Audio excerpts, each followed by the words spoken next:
본 팟캐스트는 제주 메세나협회의 2024년도 메세나 매칭 그란트 선정 사업으로 기업 한라 엔지니어링이 후원하고 스튜디오 아담과 팀 아시들이 함께 제작하는 제주 문화예술 팟캐스트 그럼에도 불구하고입니다. 저는 호스트를 맡게 된 문화예술 기획자 삼방이라고 하고요. 이번 화에는 게스트로 제주에서 농업인을 위한 워크웨어 브랜드 러스티 홈이스를 운영하고 있는 임성준님 모시게 되었습니다.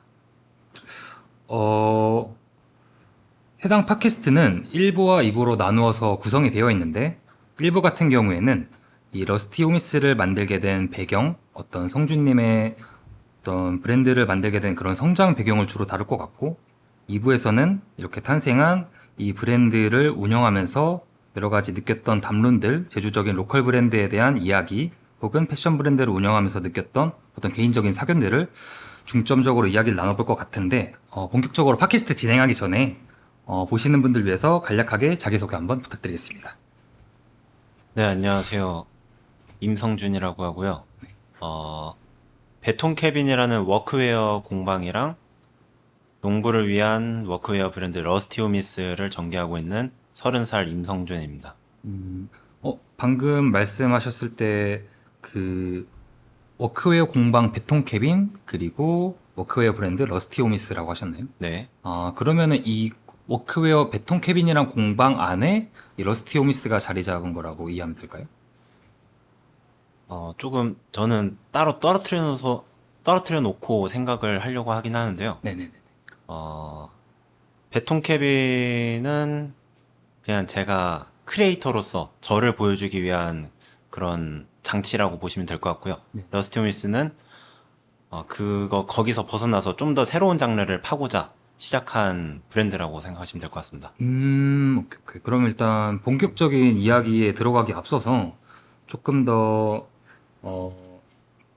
그러니까 성준님이 이 게스트로서 여기 자리하시게 된 이유에 대해서 말씀을 좀 나누고 싶은데, 저 같은 경우도 카테고리적으로는 조금 다를 수 있지만, 이 로컬적인 거에 대한 필드 혹은 소재로서 뭐 패션 내지 어떤 다른 오브제 브랜드를 만들고 싶은 개인적인 마음이 있거든요. 네네. 성준님 같은 경우에도 농업인들을 대상으로 한 워크웨어 브랜드라는 게 어떻게 보면은 좀 이색적일 수 있는 카테고리라고 생각이 들어서 네. 그런 어떤 뭐 미묘하게 어떤 브랜드 혹은 생산이라는 교집합이 있는 것 같아서 이렇게 얘기를 나누다 보면은 사람들께서 좀 들을 만한 인사이트도 있을 것 같고 네네. 좀 얘기가 좀 풍부해질 것 같아서 이렇게 모시게 되었는데 방금 말씀 주셨던 베톤캐빈 내지 러스티 호미스에 대한 조금 더 개괄적인 설명이 우선은 필요할 것 같아요. 근데 저희가 모시게 된 어떤 아까 말씀드린 인트로에서 이 농부들을 위한 워크웨어 브랜드 지금 운영하고 계신 이 브랜드에 대한 설명, 러스티 호미스에 대한 설명을 먼저 일단 부탁드리겠습니다. 알겠습니다.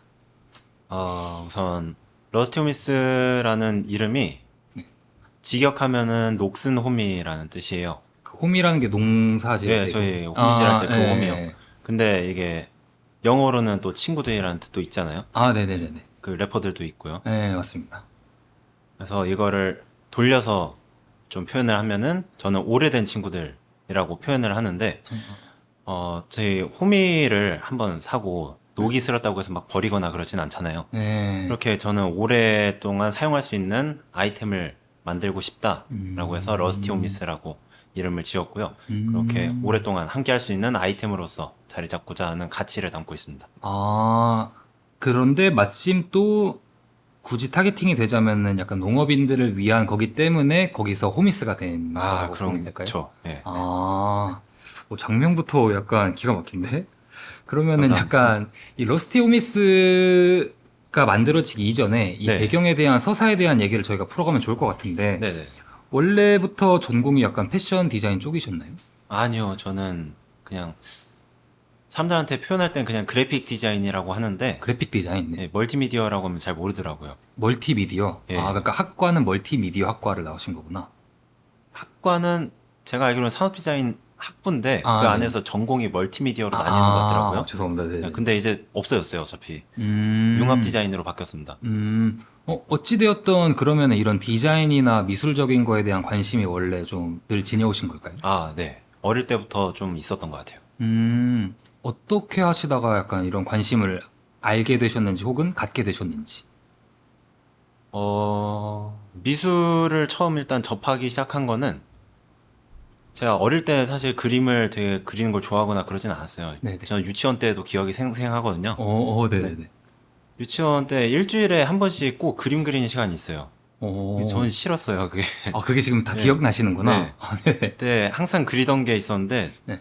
빨리 끝내고 싶어서 네. 폭탄을 그렸어요. 폭탄이요? 까만색 동그라미를 그린 다음에 그 위에 그 있죠, 이렇게 네모나게 무슨 해서 심지는 좀 알록달록하게 하고 불꽃도 알록달록하게 하고 그렇게 하고 항상 1등으로 선생님한테 갔어요. 저 다 그렸어요 하고. 근데 이게 계속 이렇게 하다 보니까 선생님이 통과를 안 시켜주더라고요. 제가 지금 생각해 보기에는 좀 창의력이 부족했던 것 같아요. 창의력이 뭘 부족해서. 그려야 될까 하는. 그래서 그 다음에 한 명절 때였나 저희 형이 고래를 한번 그려줬는데 되게 재밌게 그리더라고요. 그거를 익혔어요. 익힌 다음에 그거를 또 이제 유치원에서 그대로 갖다 그려주고 네. 선생님이 또 새로운 거 시도했을 때는 좋다고 했는데 그 이후에는 또 통과를 안 시켜주고 그랬어요. 고래만 그리었던 건가요? 그 예, 이후에? 그 이후에는 저희 형이 그림을 참 잘 그렸나 봐요. 그 똥맨이라고 해서 똥에 사람 얼굴을 그려놓고 네. 몸 그려놓고 네. 이제 또 그것만 계속 한 거죠. 그렇게 일단 저는 그림에 관심이 없었습니다. 근데 이제 기억이 안 나는데 김창렬의 미술교실? 그분의 미술교실 책자가 있어요. 저희 누나 거기를 가면서 책을 받아왔는데 거기에 모든 그림 그리는 그 과정들이 그려져 있더라고요. 옥수수 하나 그리는데도 동그라미 한 다음에 어떻게 나누고 거기서 어떻게 디테일을 추가하고 그거를 처음 접하고 나서 그때부터 조금 그림에 대한 이해도가 생긴 것 같아요. 어떤 걸 어떻게 그려야 되고 그렇다고 뭐 창의력이 좋아진 거나 한 건 아니에요. 그런데 약간 관심이 생기기 시작했다? 예. 그러면서 이제 디테일을 보기 시작한 것 같기도 합니다. 네.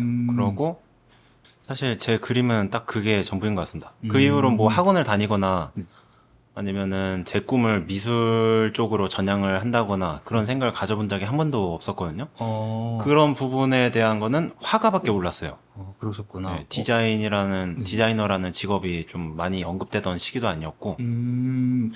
그런데도 디자인 학부가 선택이 되었다는 거는 어찌됐든 입시 미술을 하신 거 아닌가요? 네, 맞습니다. 그럼 그 입시 미술을 선택하게 된 이유는 어떻게 될까요, 그러면?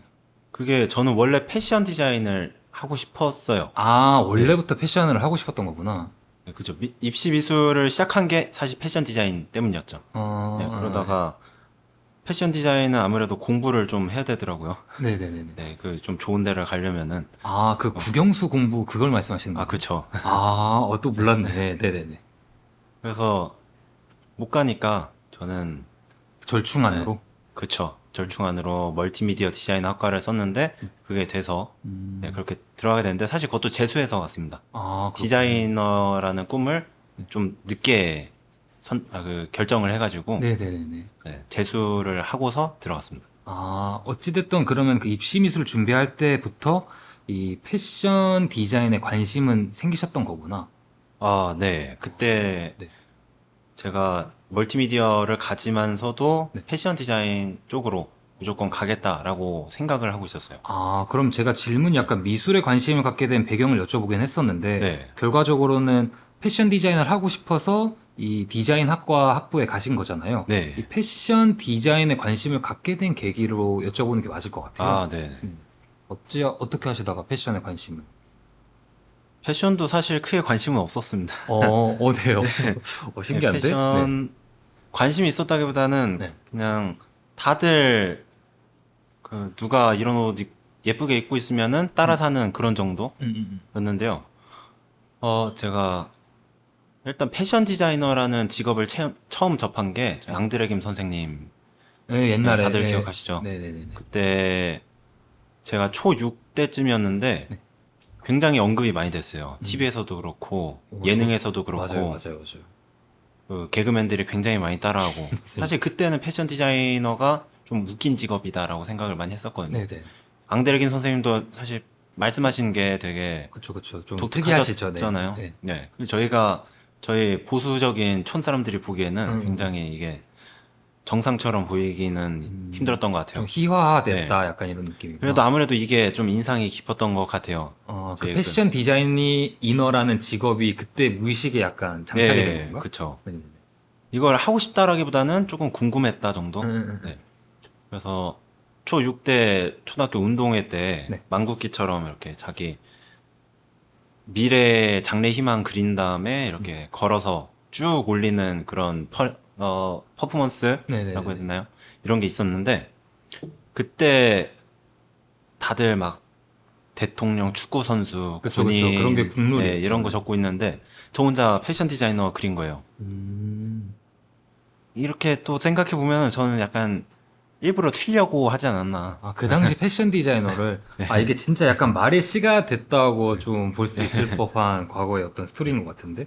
그렇게 하다가 약간 입시 관련되거나 약간 좀 진로에 대한 결정이 왔을 때 네. 패션 디자인을 선택하게 되었다. 떠오르게 된 거죠.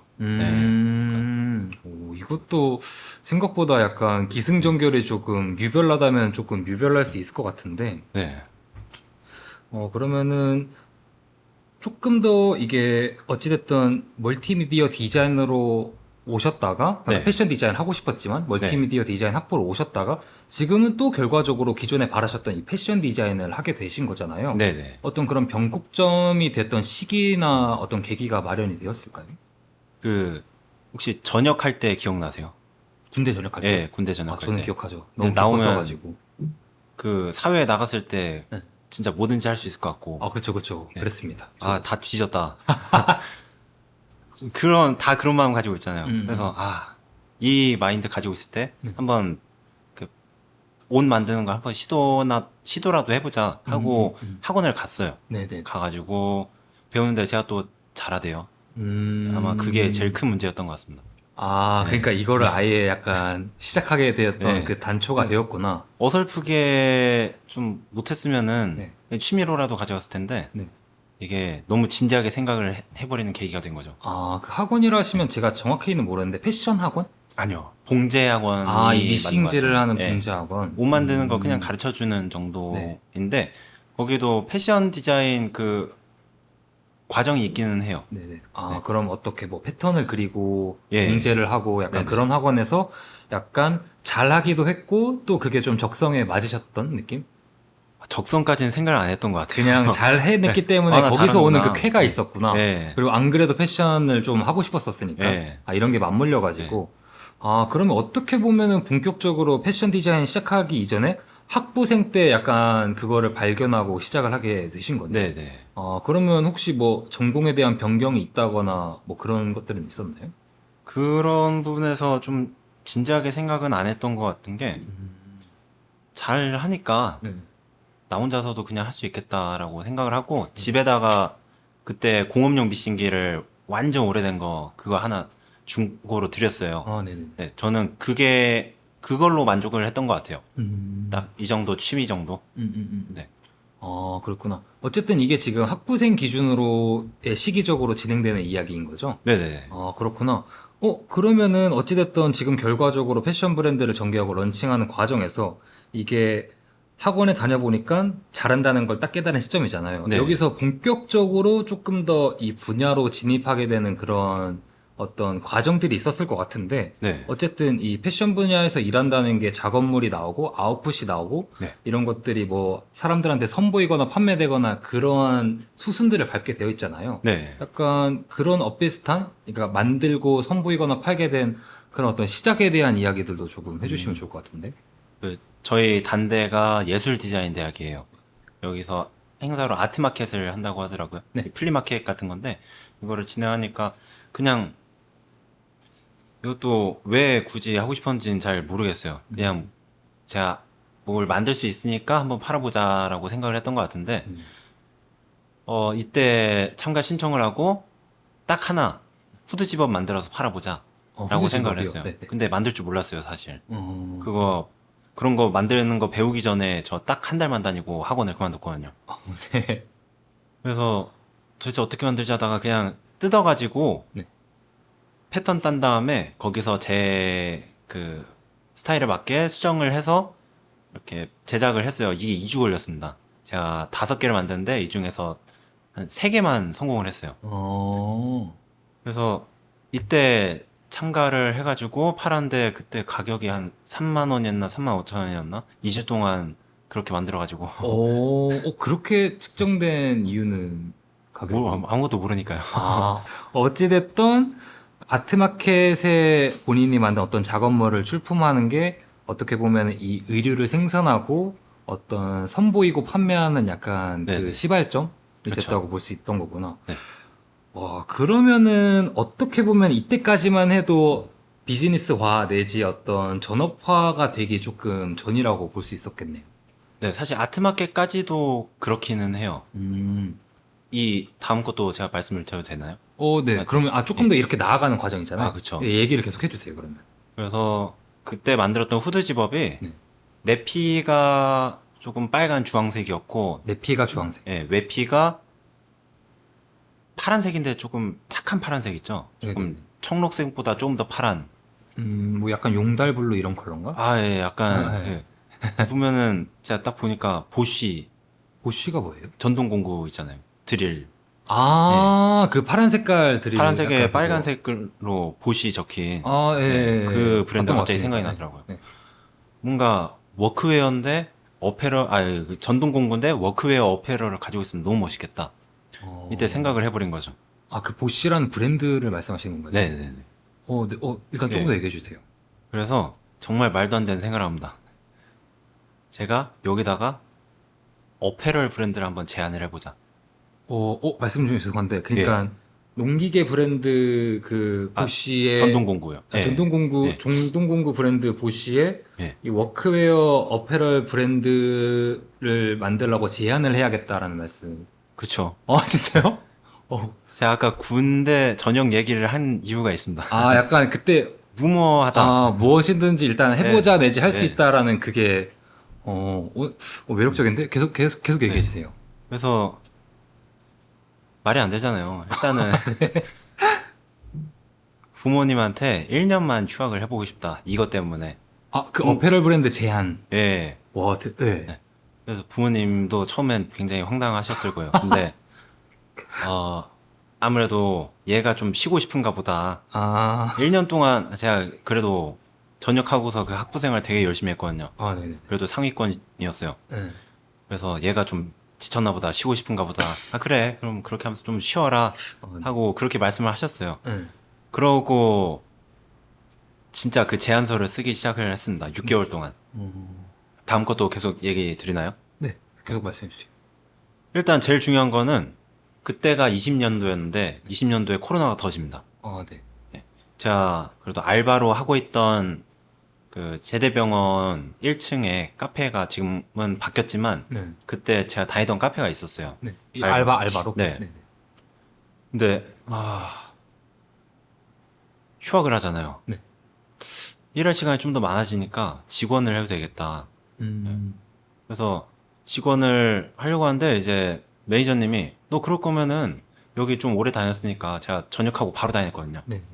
그래서 한 1년 넘게 다니고 했으니까 부매니저를 해봐라. 그러고 매니저님이 퇴사를 하셨습니다. 약간 일을 독박쓰게 되셨구나. 네. 그렇게 이제 제 시간 없어지고 거기에 몰두를 하게 된 거예요. 한 3개월 동안은. 그 일하는데. 네. 잠시만요. 그러니까 약간 보쉬의 어페럴 브랜드를 제안하려고 휴학을 선언한 다음에 네. 여기에 몰두하던 찰나에 카페를 독박쓰게 되었다. 약간 이런 그렇죠. 느낌? 네. 그래도 저는 했습니다. 제안서를 계속 쓰기 위해서 패션 일러 그리고 그때 트렌드 다 조사하면서 어떤 전략들, 마케팅 전략들 어떻게 하면 좋을지 PPT 쓰고 했는데 이제 카페는 당연히 금방 그만뒀고요. 3개월 정도 뒤에. 네. 그다음에 집중해서 마지막 3개월 동안 이렇게 한 다음에 너무 질질 끌고 가면 제가 너무 힘드니까 네. 6월에 거기다 냈습니다. 제대로 된 경로는 솔직히 아닐 것 같아요. 지금 생각해 보면. 그 보쉬한테 컨택을 했다는 말씀이신 그쵸. 거죠? 그 어페럴 브랜드 제안서를. 예. 네. 근데 분명히 잘못된 방법으로 제안을 했을 거예요. 제가. 뭔가 잘못된 경로로. 정식 경로로 요청된 게 예. 아니라 아름아름 알게 된 경로로. 그쵸. 이메일을 보내신 건가요? 지금 잘 기억은 안 나는데 어. 이메일은 아니었던 것 같아요. 뭔가 첨부할 수 있는 그런 공간이 있었어요. 네네네. 그래서 거기서는 일단 빠꾸를 먹었습니다. 자기네는 이런 자리는 아직 하고 있지 않다. 그리고 답변을 받긴 받은 거네요. 예, 0으로 받았어요. 어. 그 여기서 뭔가 문제가 나오죠.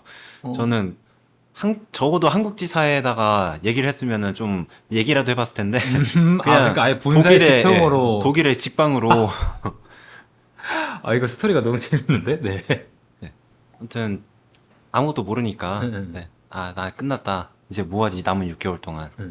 그러니까 이제 옆에서 아는 형님이 그냥 너가 한번 해봐. 너 만들 줄 알잖아. 그래서 솔직히 말이 안 된다고 생각했는데 또 그렇지도 않더라고요. 네. 이 패션 그 일러스트 그릴 때 들어갔던 아이템들이 제가 부모님 농사일 도와드리면서 실제로 이런 아이템이 있으면은 참 좋을 것 같다라고 생각해서 만든 아이템들이 좀 많았거든요. 그때부터 약간 워크웨어의 색채가 좀 있었다고 보면 네. 될까요? 네네. 그때 하나를 딱 정해서 만든 게 제가 제일 처음에 만든 하네스백이었습니다. 하네스백이요? 예. 네네네. 그래서 이 아이템을 만들었는데 좀 그래도 프로토타입 거쳐서 샘플 나오기는 좀 금방 됐어요. 네네. 이거를 하나 만들어서 제 아빠 농사하실 때 한번 써보라고 드렸는데 좀 괜찮더라고요. 그래서 샘플을 몇 개 더 만들어가지고 주변에 나눠줘 보고 납품할 기회가 생겼습니다. 그 하네스백을? 예. 네. 어떻게 하시다가? 그냥 그 주변에서 써보신 분이 좋다 하셔가지고? 써보신 분이 한 200개 정도 납품해 줄 수 있냐. 대박이네. 네. 근데 여기까지는 아직까지도 사업을 하겠다라는 생각은 없었어요. 예. 약간 그래서- 사업자가 등록되기 전의 이야기인 그쵸. 거죠? 오케이, 예. 오케이. 이거를 저 혼자 200개를 못 만들잖아요. 음. 공장을 알아봐야겠다. 네. 공장 알아보고 화곡동에 있는 공장이었습니다. 여기는 군납 전문이라서 네. 제가 하는 방향이랑 굉장히 잘 맞더라고요. 네. 그래서 여기 사장님이 저를 좋게 봐주셔서 좀 말도 안 되는 가격에 해주시긴 하셨는데 네, 그렇게 인프라를 가져왔어요. 공장 인프라를. 네네. 공장 인프라 가져오니까 뭔가 더 욕심이 생기잖아요. 이거를 이렇게 된 김에 한번 와디즈도 해볼까. 예. 크라우드 펀딩 말씀하시는 건가요? 그쵸. 네네. 이거를 또 생각한 거는 제가 막 일러스트 그려가지고 저 인스타그램 지금 해킹돼서 없지만 네. 예, 거기에 막 올릴 때 한 교수님이 너 와디즈 한번 해봐라 라고 말씀을 해주셨어요. 그 작업물을 올리신 거에 대해서? 예. 그게 하네스백 말씀 주셨던 그거 맞나요? 아니요, 그분은 그냥 그림만 보고 그렇게 말씀하셨어요. 네네네. 네. 그래서 그때는 무시를 했지만 네, 한번 해볼 만하다라고 생각이 들더라고요. 어떻게 흘러가다 보니까. 네네. 네네. 그래서 와디즈 준비한 데는 사실 7개월이 걸렸습니다. 이거를 사진 찍고 상세 페이지 처음부터 배우면서 네. 그리고 또 사진 찍는 게 제일 오래 걸렸던 것 같아요. 그러면 약간 정리해서, 예. 그러니까 이 사건의 발달이라 하면은, 보쉬의 워크웨어 어페럴 브랜드를 예. 제안하려고 했다가, 그 준비 과정에서 비록 그게 성사되진 않았지만, 네. 어떻게 하다 보니까 워크웨어를 만들 수 있는 실력이 네. 생겼고, 만들다 보니까 납품도 하게 되면서 어떤 공장적인 인프라도 생기면서, 네네. 이게 발전되면서 크라우드 펀딩까지 도전을 해봐야겠다. 네네. 그럼 이때부터는 실질적으로 이게 사업화로 넘어가는 시점이라고 보면 되겠네요. 네. 저도 모르는 새에 사업을 준비하고 있었습니다. 네. 그러니까 어떻게 하다 보니까 진짜 딱 눈 떠보니까 워크웨어 브랜드를 만들고 네. 계시게 된 거구나. 네. 아, 정신을 똑바로 차렸어야 됐는데. 이게 약간 진짜 물 흐르듯이 너무 자연스러워가지고 네. 저도 약간 이게 이렇게 됐다고? 약간 이런 느낌이긴 한데 네. 그러면은 그 크라우드 펀딩 전개에 대해서 약간 추가적으로 계속 말씀 부탁드릴게요. 네. 일단 크라우드 펀딩을 7개월 걸려서 그때 20년 말이었죠. 21년까지 넘어갔어요. 21년 1월까지. 네네네. 그때 오픈을 했는데 당일날에 150%가 넘어가더라고요. 그 오픈한 다음에 예. 서포터 뭐 이거 구매 예, 구매율. 이게 구매 예약. 예. 예. 그래서 일단 성공은 했구나 하고 일단 좋아는 하고 있었죠. 네. 그러다가 이제 300%까지 갔는데 오. 지금 또 생각해 보면은 이거는 단가가 너무 낮았다. 아이템의 단가가 너무 낮아가지고 사람들이 좀 부담 없게 이렇게 그래서 많이 구매를 해주셨다라고 네. 생각하신 거구나. 예. 그래서- 그래도 네. 예, 그래도. 구매자가 꽤 있었어요. 음. 그래도 와디즈에서 패션 쪽으로 50명 솔직히 넘기 힘들다고 생각하거든요. 해보시지 않았나요? 저 와디즈는 해보진 않았는데 예. 주변 사람들이 해봐서 어느 정도는 알고 있습니다. 그래서 저는 일단은 80명 이상, 88명, 네, 88명 서포터를 모았는데 딱 이거 하나 굉장히 괜찮은 성적이라고 생각을 하는데 또 단가가 낮았다. 네. 이게 좀 그래서 성공인가 아닌가를 좀 판가름하기가 애매해요. 그 당시에도 그랬나요? 아니면 지금 되돌아볼 때 그러신 건가요? 한 1년 뒤쯤부터 생각을 하기 시작했어요. 어쨌든 그럼 그 당시에는 출품을 했고 네. 이게 그러니까 성주님이 느끼시기에 어떤 대중의 반응을 이끌어냈다는 결론이 도출되었겠네요. 그때부터는. 그러면은 어떻게 보면은 그때부터 이거 좀 제대로 해봐도 되겠다가 시작이 된 건가요? 네, 그때 좀 많이 용기를 얻었던 것 같아요. 더 무모해지고. 와디즈 프로젝트 크라우드 펀딩에서 어느 정도 당시 유의미한 결과적으로 아웃풋이 나왔기 때문에 네. 이거에 대해서 조금 더 전업적으로 본격적으로 어떤 파고들 만한 스스로에 대한 계기와 네. 어떤 셀프 증명이 된 딱 시기잖아요. 네. 그럼 이 이후부터는 조금 더 본격적으로 워크웨어 브랜드를 전개하는 과정의 이야기가 될 것 같은데 네. 그러면은 이 와디즈 펀딩 이후에는 좀 어떤 움직임을 갖고 가셨는지.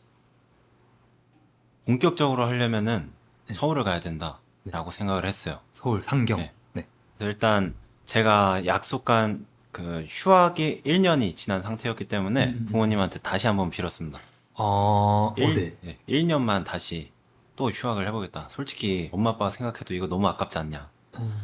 네, 어느 정도 결과물로도 좀 보여줬으니까. 네. 네. 그래서 서울 가서 지금 무신사 스튜디오라는 곳이 있더라. 네, 어. 거기 가서 사람들이 어떻게 하는지 보면서 배우고 네. 제가 직접 몸으로 부딪혀 보려고 한다. 그거 하니까 그때부터 부모님이 살짝 저를 놓기 시작한 것 같아요. 놓기 시작했다는 게 너 하고 싶은 대로 해라. 약간 이거 말씀인 저 되게 말 잘 듣는 아들이었거든요. 오케이. 그때부터 이제 얘 고삐 풀렸구나. 어쨌든 그래도 약간 보여준 게 있으니까 마음 한편에는 기대 내지 지지도 있으셨던 것 같긴 한데. 글쎄요. 그런 느낌은 제가 일단 못 받았으니까 못 받았다고 하겠습니다. 알겠습니다. 어찌됐든, 결과적으로는 놓았다는 말이 뭐 자이든 타이든 허락은 해주신 거잖아요. 네. 그럼 서울로 가게 되신 건가요? 3월이었나? 그때 바로 서울로 갔습니다. 말씀하신 그 무신사 스튜디오? 네. 그게 뭐 어떤 과정이나 구조, 어떻게, 뭐, 들어가기 위한 어떤 절차가 있는 건가요? 이게 말이죠. 사람들이 오해를 하는데 네. 무신사 입점이랑 달라요. 그냥 공유 오피스입니다. 돈만 내면 들어갈 수 있어요. 그래서 여기도 막 패키지가 있는데 네. 브랜드 전체가 들어갈 수 있는 좀 큰 룸 패키지부터 네. 작은 룸 그리고 책상 하나만 받을 수 있는 거 그리고 홀이 있어요. 홀에 되게 큰 책상들이 여러 개 있는데 거기 자리를 쓸 수 있는 패키지 그렇게 한 4-5개로 구분이 되어 있습니다. 그러면서 이제 다들 그 안에 있는 인프라를 사용할 수 있는 건데 거기 되게 큰 재단판이랑 스튜디오랑 그리고 패턴실도 있고요. 네. 그리고 제휴 맺은 여러 군데가 있어서 그런 인프라 사용하기에는 굉장히 좋아요. 그럼 어떻게 보면은 영세한 브랜드부터 이렇게 성준님처럼 본격적으로 어떤 패션의 카테고리에 어떤 뉴비들이 약간 밀집되어 있을 수 있는 그런 환경이라고 네. 볼 수 있겠네요. 네. 그럼 약간 어떤 돌아가는 생리 내지 구조적인 것들을 익히겠다는 마음으로 가게 된 건가요? 네. 그리고 그 옆에 바로 동대문 종합시장이 붙어 있어요. 네. 그래서 거기서 또 원단 시장 한번 여러 번 돌아보고 할 생각으로 올라갔죠. 그럼 무신사 스튜디오 생활에 대한 얘기도 조금 들어보고 싶은데. 네. 일단 처음 갔을 때는 거의 한 달 동안은 뭐 할지 몰랐던 것 같아요. 약간 뭐가 뭔지 모르는. 네. 그냥 사람들 보면서 이렇게 하고 있구나. 제가 브랜드를 하겠다라는 생각을 하면서 올라갔지만 사실상 그 크라우드 펀딩이 제대로 끝난 게 2월 중순이었고 네. 올라간 게 3월이었어요. 추진력은 확실하네. 네. 네. 그래서 뭘 제대로 방향성을 잡기도 힘들었고 아마 그때 한두 달 동안은 방향성 잡는 데 계속 집중을 했던 것 같아요. 브랜드 전개의 방향성 말씀하시는 네, 거죠? 그쵸. 네. 틀렸어요. 제가 생각했을 때. 아, 그때 설정한 그 방향성이 네. 틀렸다? 좀 잘못했어요. 그거. 거기, 이렇게, 웃으면서 말씀해 주시면 조금 슬픈 이야기인 것 같겠는데, 약간 네. 그럼 그때부터 워크웨어 브랜드에 대한 정체성이 잡혀가고 있다라고 보긴 하면 될까요? 네네. 아, 그때부터 정확하게 워크웨어 브랜드를 하겠다라고 네. 말을 하고 다녔어요. 그리고 프로젝트를 하기 위해서 네. 그때 대출을 처음 받았고요. 대출 1,500만 원 정도 받았어요. 와. 3천만 원까지는 받을 수 있었는데 네네네. 이게 무섭잖아요. 그쵸, 처음 받는 그쵸. 건데. 쉽지 않죠. 네. 1,000만 원도 막 부들부들하면서 그쵸. 받았어요. 이걸로 그 멋있다. 무신사 스튜디오 거기 임대료 하고 네.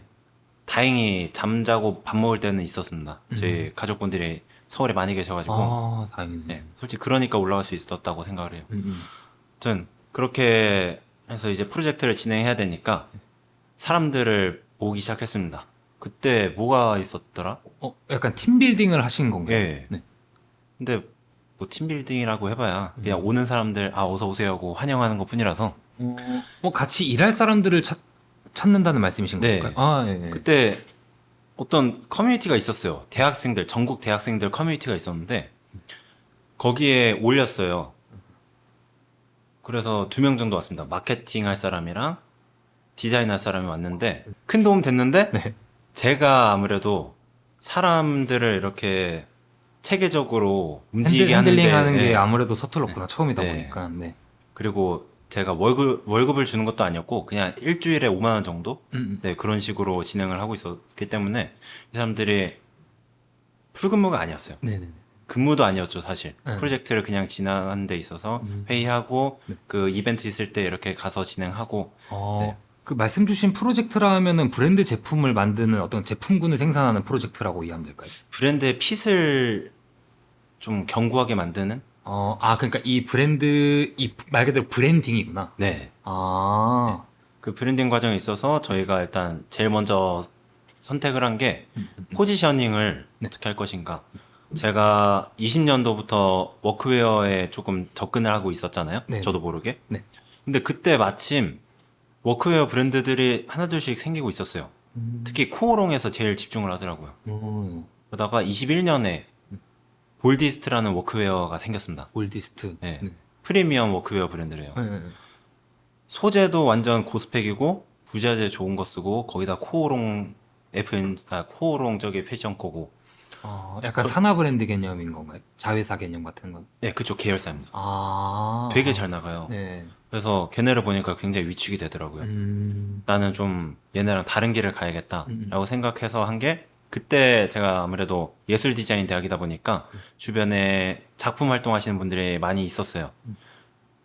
이분들이 그래도 작업복을 입고 진행을 하시니까 나는 아티스트를 위한 크리에이터를 위한 작업복을 만들어야겠다.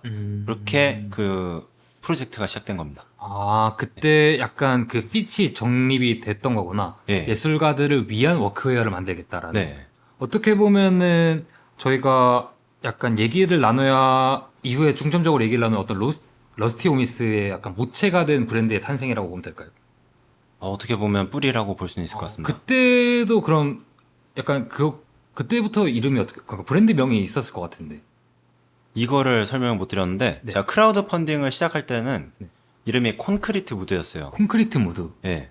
네. 이거는 범상치 않은데? 제가 이찬주 작가라고 네. 계신데 그분이 철근이랑 콘크리트 공구리 가지고 이렇게 작품을 만드시는 분이었어요. 제 로고가 거기서 따온 거거든요. 거기서 영감을 받아서. 예. 그래서 그분 걸 보고 콘크리트 무드로 이렇게 진행을 했는데 이때도 아마 그 워크웨어를 보긴 했던 것 같아요. 이름을 보면. 그러다가 그 21년이 되고서 유틸리티라는 장르를 알아가기 시작한 거죠. 약간 조금 실용성에 기반한. 예. 네. 근데 그 안에는 워크웨어뿐만 아니라 아웃도어랑 밀리터리까지 있으니까 뭔가 너무 인더스트리얼 이미지만 가져가면 안 되겠다.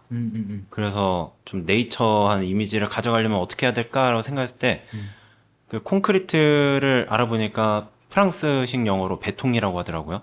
통. 네. 베통시레라는 브랜드도 있고 그러니까 베통 써도 되겠다 하고 이 뒤에 뭘 붙이지? 했을 때 자꾸 우드 틀이 이상하더라고요. 그래서 오두막 있죠. 캐빈. 오두막. 네. 예. 캐빈. 캐빈을 섞어서 베톤 캐빈이 그때 만들어졌습니다. 아. 그러니까 그 예술가들을 위한 워크웨어를 만들겠다는 그 정립이 딱 된 시점부터 어떻게 네. 보면 그게 베통 캐빈의 등장 같은 네. 느낌이구나. 이게 어떻게 보면은 브랜드의 핏을 딱 정한 거지만 어떤 수요 시장이나 모객 시장에 대한 뭐 어떤 좀 큰 연구와 접근 이전에 그냥 본인이 살아오시면서 워크웨어를 하게 되었고 주변에 작업자가 많으니 네. 그들을 위한 뭐 커스텀 제품을 만들 생각이셨던 건가요? 아, 그거는 그때도 정하지 못했던 것 같아요. 아. 커스텀을 희망하긴 했는데, 음.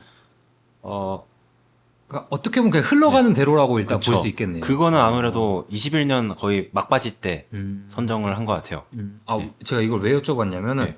저도 이전에 그냥 주성이라던가 지인 통해서 그 아티스트를 위한 워크웨어 브랜드 그 베통 캐빈의 점프수트 같은 네. 것들을 몇 작가님들 혹은 또 앞치마 같은 이런 것들을 봤는데 네. 이게 약간 공산되었다기보다는 제가 보기에는 약간 장인 정신으로 만들어진 아, 약간 맞아요. 핸드메이드 핏이었거든요. 네. 그러니까 이게 약간 그러니까 브랜드로서 공산된 게 아니라 직접 만드신 것들 아닌가요? 직접 만들었죠. 그러니까 약간 제가 약간 섣부른 약간 지레짐작인데 뭔가 어디서부터 약간 잘못된 선택을 하셨다는 건지 네네네. 조금씩 이렇게 그려지기 시작하는 게 약간 이 워크웨어 브랜드를 만들었지만 이고는 조금 더 작가 내지 작업자에 좀 가까웠던 거라고 제가 이렇게 느껴지네요. 제가 그거를 깨닫는 게 1년이 걸렸습니다. 하지만 약간 돌이킬 수 없었다. 약간 네. 이런 느낌인가요? 오케이. 약간 슬슬 조금 일부가 마무리 지어지는 것 같은데 네. 결과적으로 이렇게 워크웨어라는 장르를 선택하게 된 이유 그리고 2부에서 본격적으로 얘기가 나누어지게 될 이 러스티 호미스의 모체가 된 어떤 베톤 캐빈의 탄생 네. 그리고 이를 맞물려서 약간 뭐 이제 조금 더 중점적으로 얘기가 나왔겠지만 작업자로서 어떻게 보면 여가이자 라이프 스타일로서 미싱을 하게 되었다가 정말 흐르는 대로 흘러가 보니까 이거를 더 아우르는 어떤 네. 사업가의 포지션이 하게 되었다. 아, 그럼 여기서부터 생기는 약간 좌충우돌 스토리들이 있을 것 같은데 네. 이 이야기들은 좀 본격적으로 2부에서 나누는 걸로 하고 1부는 여기까지 마치겠습니다. 알겠습니다. 수고하셨습니다. 네. We're gonna touch the sky. 네, 1부에서는 성준님께서 약간 패션 디자인에 입문을 함과 동시에 그러한 어떤 서사가 워크웨어를 만들게 된 이렇게 워크웨어라는 분야를 조금 더 집중적으로 파고들게 된 이런 배경에 대해서 저희가 이야기를 중점적으로 나눠보았던 것 같은데 네.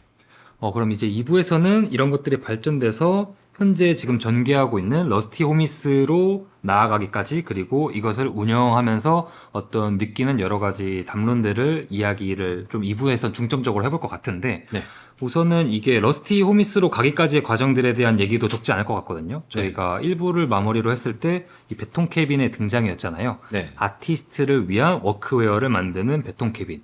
지금 제 기억으로는 배경이 여전히 서울에서 이 베톤 캐빈이 탄생한 게 맞는 시기일까요? 시기적으로? 예, 맞습니다. 혹시 해보시면서 어땠는지 얘기를 좀 들어보고 싶습니다.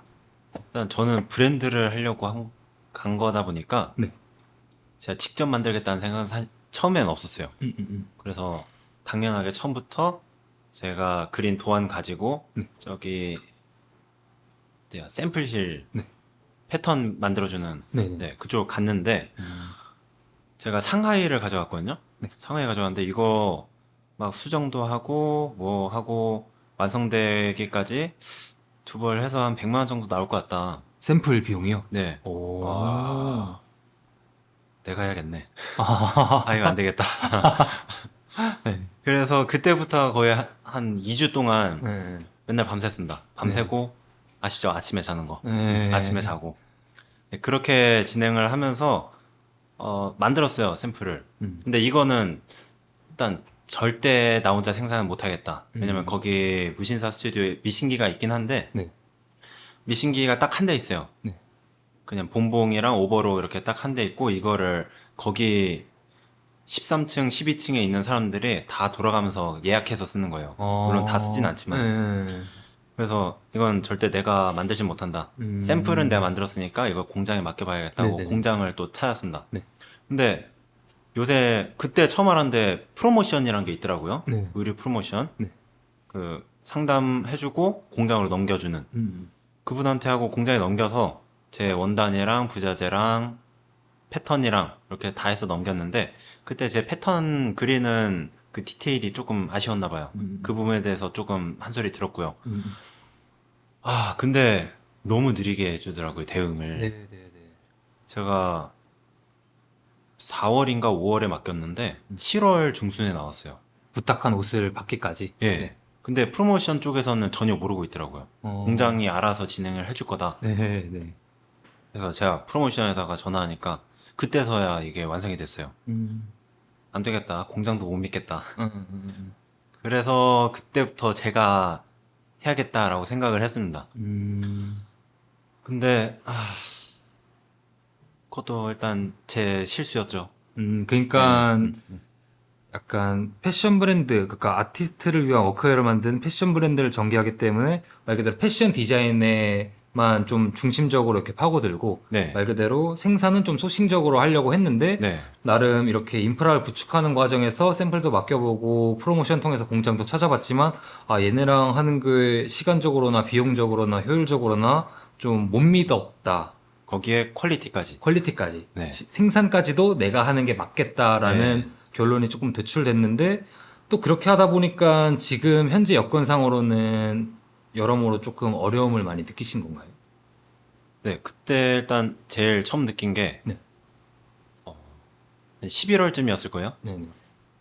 문의가 들어온 건 10월이었는데 진행을 11월부터 시작한 게 성수동에 슈필렌이라고 하는 저도 그때 처음 들었는데 아트테리어라는 그게 아트테리어. 있더라고요. 아트테리어. 아트랑 인테리어를 합친 건데 예. 저 정확히 아직까지는 뭔지 모르겠어요. 뭐 인테리어를 좀 예술적으로 한다 뭐 그런 컨셉인가요? 그런 거 같아요. 그런 아니면 업체? 아티스트들 불러가지고 인테리어를 하거나 예. 어쨌든 아트테리어를 다루는 업체가 업체한테 외주가 들어온 건가요?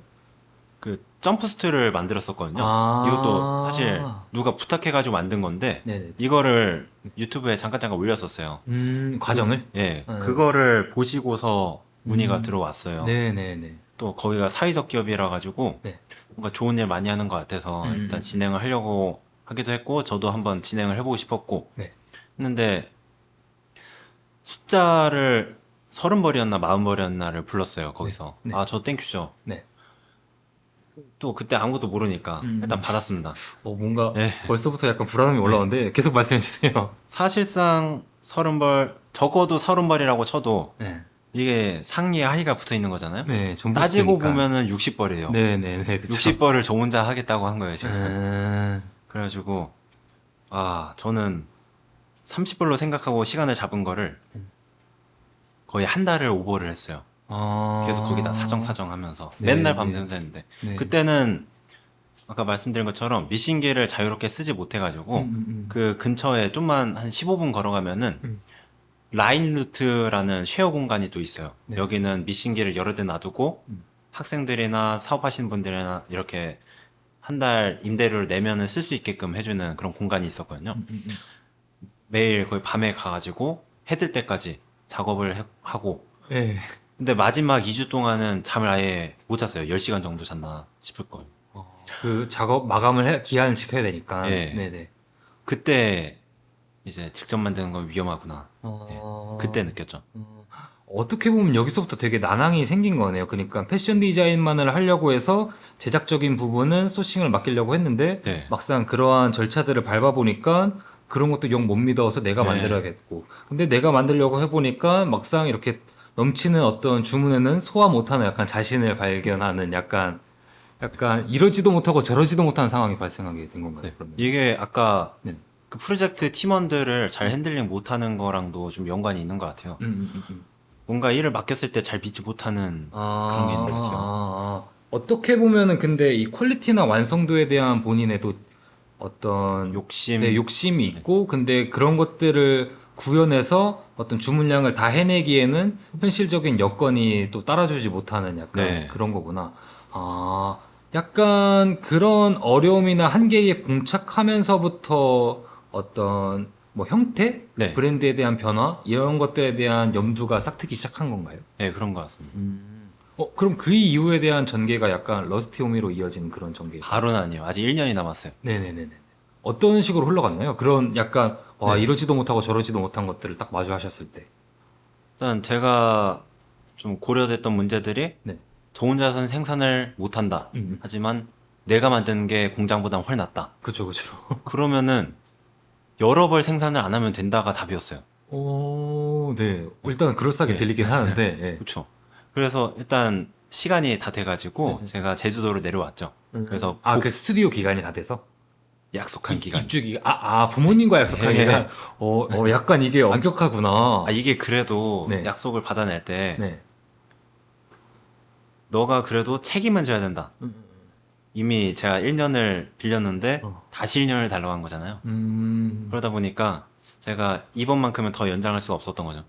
서울에서는 이제 제가 가져갈 건 다 가져갔다고 생각을 했고 제주도에서 작업을 시작해봐도 되겠다라고 생각을 멋진한 했어요. 경험을 하셨네요, 진짜로. 네. 그렇게 제주도 내려가서 네. 복학을 했습니다. 복학해서 그때는 창업 동아리, 창업 동아리. 링크 사업단에서 하는 창업 동아리를 들어가서 이렇게 진행을 하는데 그때 또 이제 포지션을 확실하게 정리하는 그 난관에 봉착을 한 거죠. 그때 팀원으로 들어왔던 친구가 좀 정리를 해줬어요. 그래서 형이 원하는 게 뭐야? 그래서 형이 사람들한테 주고 싶은 미션이 뭐야? 주고 싶은 프로미스가 뭐야? 이렇게 얘기하면서 제가 좀 커스텀에 아까 말씀해주신 커스텀에 좀 욕심이 있더라고요. 한 명 한 명에 맞춰서 주문 제작을 받고 개인 커스텀을 해주는 네. 그런 부분을 생각을 했을 때 그러면 내가 봤을 때는 형은 지금 공방을 하고 싶은 거구나. 내가 공방을 하고 싶은 거구나. 그때 알았습니다. 네. 그렇게 이제 워크웨어 공방으로 베톤 캐빈이 정리가 된 거예요. 그렇구나. 그러니까 약간 어떤 그런 난항들을 겪고 내려왔을 때 말씀했던 게 내가 만들긴 만들어야겠고 근데 네. 많이 만들진 못하니까 많이 안 만들면 되는데 그거를 해소할 수 있는 어떤 그 교집합이 말 그대로 주문 제작을 받아서 네. 이렇게 그걸 해내는 방식이 되었고 네. 그게 어떤 캐빈 공방이 되었다. 네네. 이런 식으로 전개가 되었구나. 어쨌든 결과적으로는 서울에서 그런 인프라적인 체험도 하면서 동시에 커스텀 제작, 네. 수제작의 어떤 강점이 되는 어떤 그런 나름의 결과를 도출하게 된 것 같은데 네. 근데 여기서 제가 약간 필연적으로 따라오는 마인드가 그렇게 핸드메이드 제작으로 갔을 때 그리고 사업자로서 이 브랜드를 전개하는 과정에서 약간 영리적인 고민이 또 안 생길 수가 없을 것 같은데 네. 그러한 것들을 맞닥뜨리진 않으셨는지. 그거는 제가 욕심이 없었던 것 같아요. 조금 더 만드는 거에 의의를 두셨구나. 네, 만들면서 저는 좀 더 아카이빙을 하면서 내 브랜드의 가치를 저로서 브랜드의 가치를 만들고자 집중을 하려고 했던 것 같아요. 왜냐면 학생이었으니까. 네, 그런 부분에 좀 많이 욕심은 없었던 것 같아요. 네. 그럼 어쨌든 이 일련의 과정을 통해서 이 워크웨어 브랜드가 사업자 등록이 돼서 비즈니스화에 대한 체험까지도 하시면서 어떻게 보면 패션 브랜드로서 사업으로서 브랜드를 전개하고 계셨지만 여전히 좀 그 근간이 되는 이고는 약간 작업자 내지 이렇게 네. 옷을 만드는 사람에 조금 더 가까웠다고 제가 이해가 되네요. 네네. 그럼 이런 것들이 발전돼서 결국에 어떤 과정을 통해서 좀 러스티 호미가 탄생하게 되었는지. 굉장히 단순해요, 사실. 네.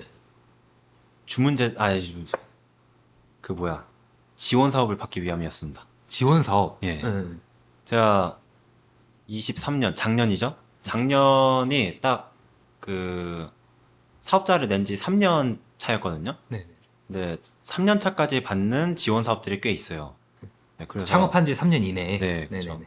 그래서 이거는 올해 안 쓰면은 평생 써볼 일이 없겠다라고 생각을 해서 네네. 그때 쓰기 위해서 공방은 조금 그렇잖아요. 음.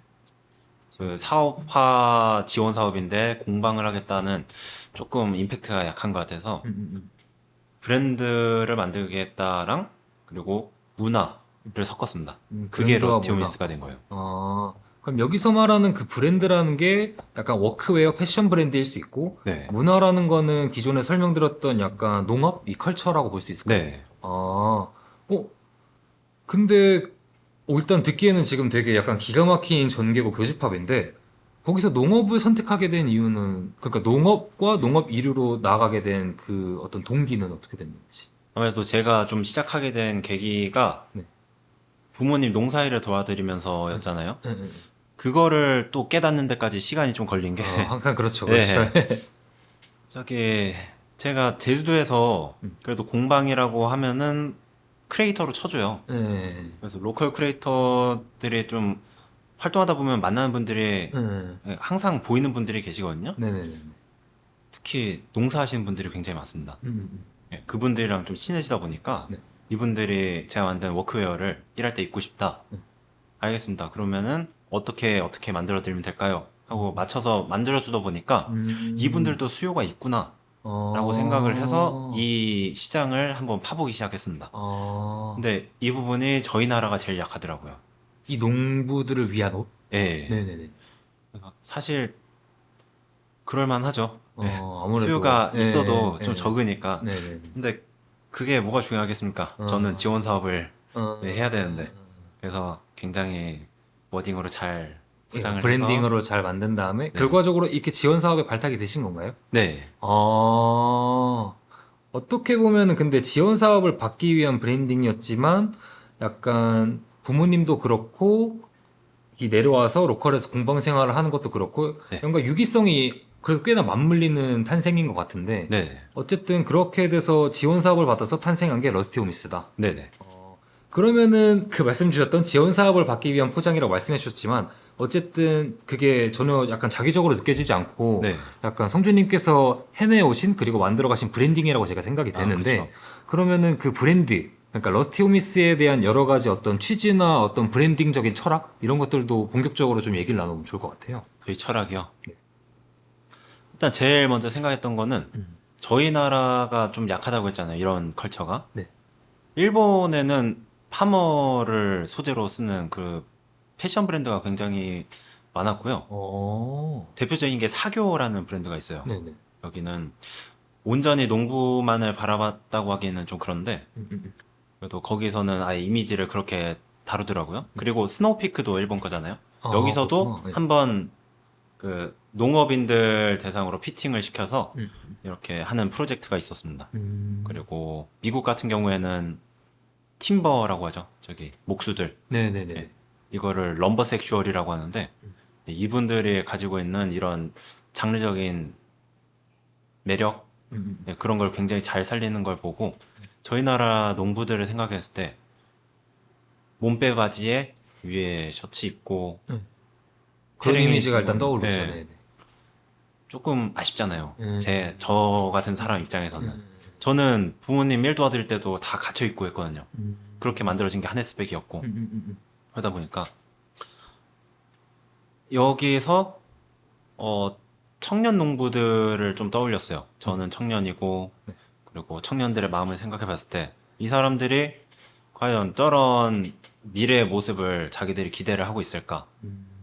그리고 그거 때문에 생겼던 농부복 브랜드가 사실 있었어요. 저희 나라에. 네. 엔농이라고 해서 강원도 4.27 회원들이랑 어떤 청년 농부 유튜버 그리고 팀복월드라는 그 유니폼 브랜드가 있거든요. 유니폼 기업입니다. 이렇게 콜라보를 해서 크라우드 펀딩을 했던 제품이 있는데 이건 사실 결과는 괜찮게 나왔는데 끝까지 이어지지 못했어요. 지속되질 못했구나. 예, 팀복월드가 굳이 이걸 끌고 갈 필요가 없었겠죠. 그래가지고 수요가 있다는 거를 확인했으니까 거기서 내밀었던 슬로건이 저희들도 전문가처럼 보이고 싶고 네. 저희들도 일할 때 제대로 갇혀서 입고 싶다 그런 슬로건을 내밀었거든요. 농부들도. 그래서, 예, 네네네. 이게 통하는구나 라고 생각을 해서 제가 가져갈 가치는 아무래도 이제 청년 농부들이 늘어가는 시점에서 이 사람들도 뭔가 크리에이터로서 그냥 농사만 하는 사람이 아니라 자신을 좀 브랜딩하고 크리에이터로서 활동을 하면서 좀 자존감을 채울 수 있는 그런 아이템이 필요하다. 예, 그렇게 생각을 하고 방향을 잡았습니다.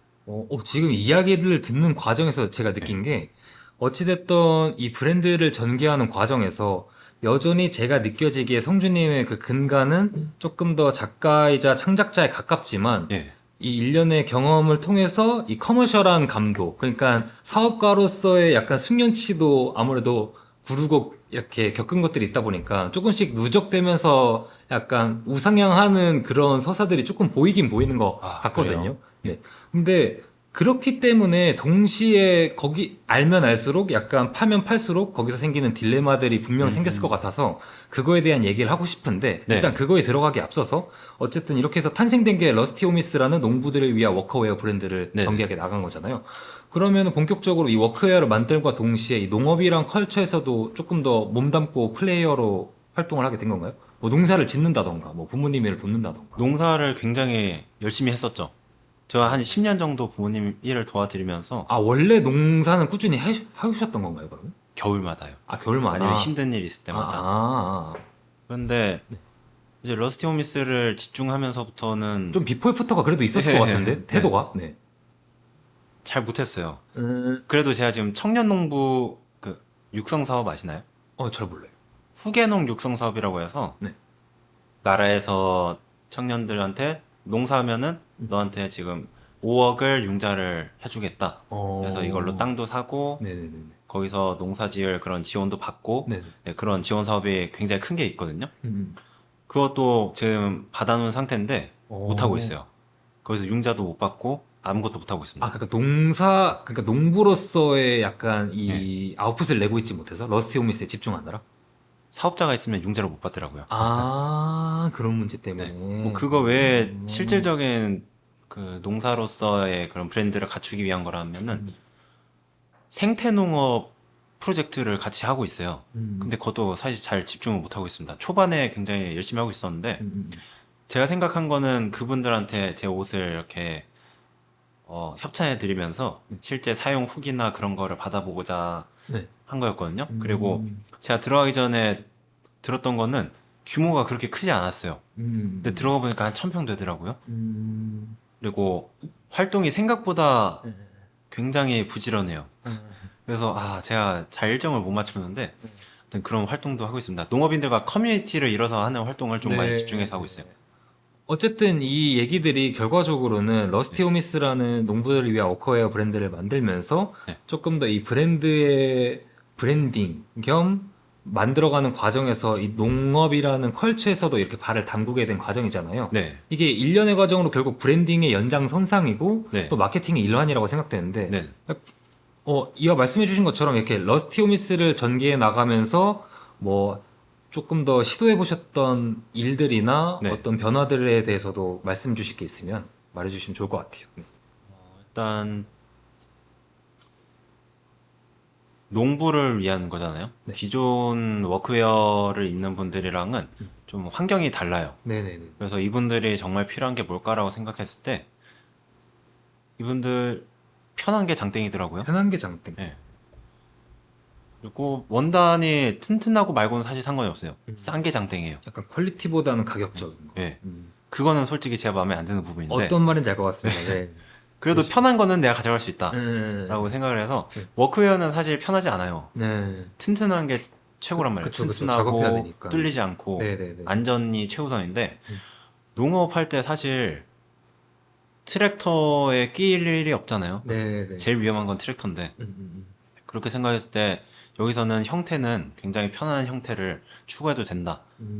그래서 실루엣을 좀 많이 넓히는 그 디자인을 많이 차용을 했어요. 네. 그 중에 한복. 제가 한복을 봤을 때, 이 사람들이 산을 탈 때도 한복을 입고, 바디를 할 때도 한복을 입고, 네네네. 그러면 한복은 진짜 편하겠다. 제가 한번 사서 입어봤습니다. 네. 편하더라고요.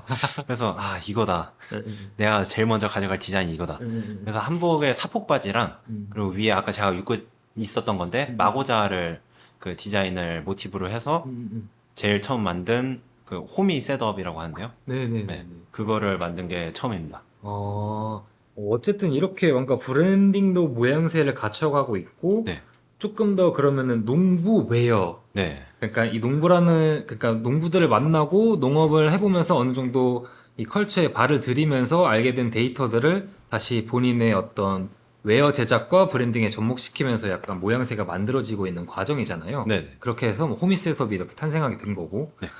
그러면은 이쯤 되면은 약간 여전히 이 농부웨어, 워크웨어라기보다 농부웨어라고 할까요? 이 시장에 대해서 보고 겪는 것들이 지금 쌓여가고 있잖아요. 네. 네.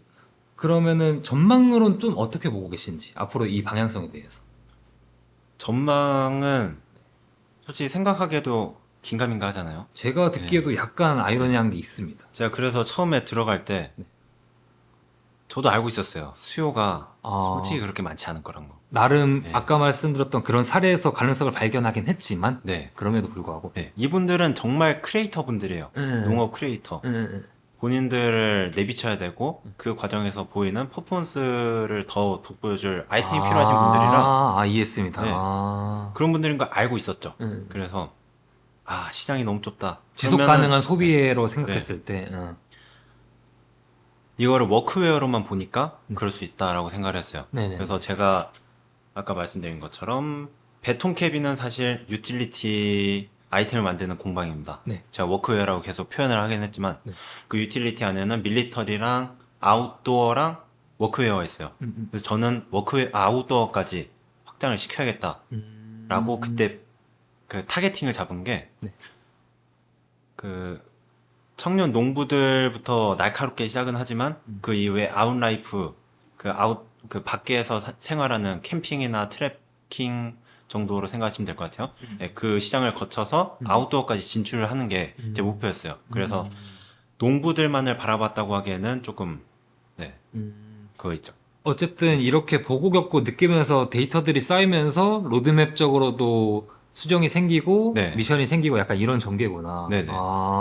우선은 진짜 대단하다는 말씀밖에 안 나오는데 그럼 이쯤 돼서 약간 어찌됐든 패션 디자인이 좋아서 네. 약간 관련된 학과에 입학하고 봉제를 시작하게 돼서 그게 워크웨어 내지 유틸리티로 빠지고 농부웨어 브랜드로 약간 이 전개가 이색적이라면 이색적인 게 분명 패션 디자인이라고 소화할 수 있을 영역이지만 네. 사실 지금 다루고 계신 것들은 어떤 패션 디자인의 가장 큰 축 하나인 어떤 심미성적인 부분보다는 네, 기능적이고 유틸적인 측면에 조금 더 이렇게 쏠려 있잖아요. 네네, 하지만 이게 그러니까 범대중적으로 커머셜하게 소비되는 거는 또 그런 것들이 그러니까 기능적으로 좋다고 마냥 소비되는 건 또 아니잖아요. 네네.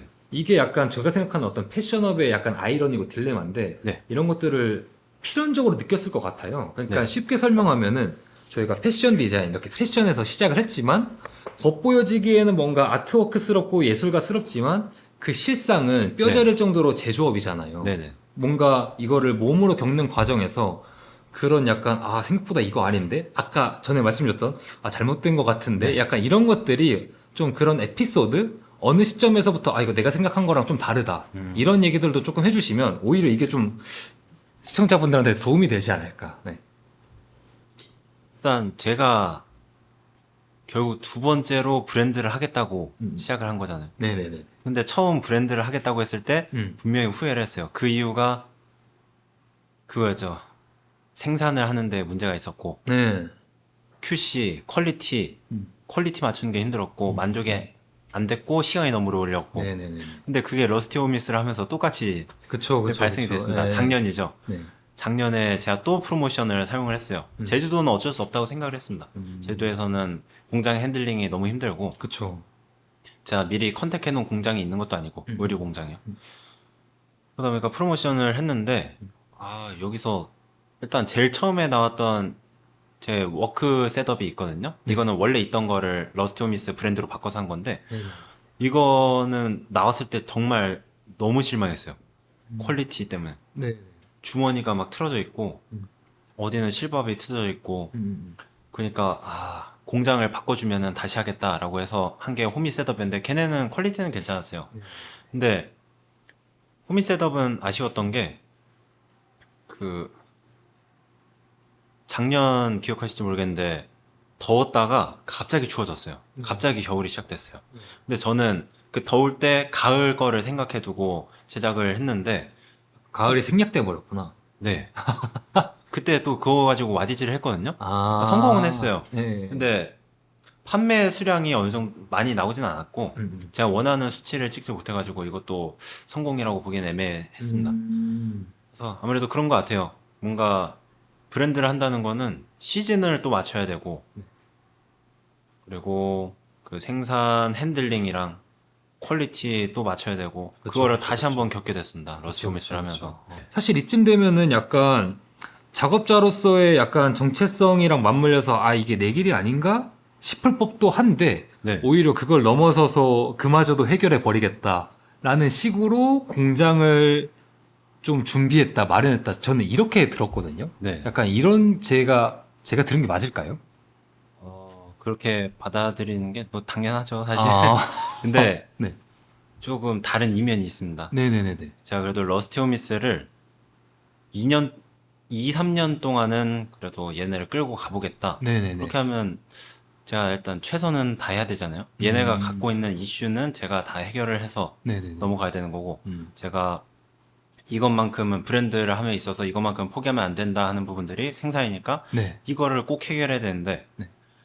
지금까지 해왔던 방법으로는 도저히 방법이 없으니까 음. 결국에는 제가 생산 시스템을 갖추는 수밖에 없다라고 생각을 하게 되었고 이거를 딱 2, 3년만 한번 진행을 해보고 안 될 것 같으면 바로 접어버리자. 아, 그 러스티 호미스를 말씀하시는 네네. 거구나. 그러면은 이 생산 여건을 해결한다는 게 말씀 주린 것처럼 이렇게 공장을 만드시는 거잖아요. 네. 그러면은 그런 건물과 장비 등의 어떤 시설 등도 필요하셨을 텐데, 네. 약간 지금은 그런 것들도 말 그대로 마련을 하신. 그렇죠. 근데 창고가 그 공간 같은 경우에는 네. 제가 촌에 살잖아요. 네. 창고가 있는데 마침 운이 좋았죠. 안 쓰는 창고가 하나 있었습니다. 아. 돌창고가. 네네네. 나름 쓸만하더라고요. 어제 뱀이 한번 나오긴 했는데 네. 그거 말고는 좀 괜찮은 것 같아서 지붕이 슬레이트로 돼 있어서 그 위에 다른 지붕 덮고 밑에 천장 덧대고 바닥 새로 깔고 해서 사용하고 있습니다. 와, 대박이다. 그러면 거기서 생산을 할 수 있는 어떤 이류를 생산할 수 있는 장비들도 이렇게 예, 들어와 지금 있는 건가요?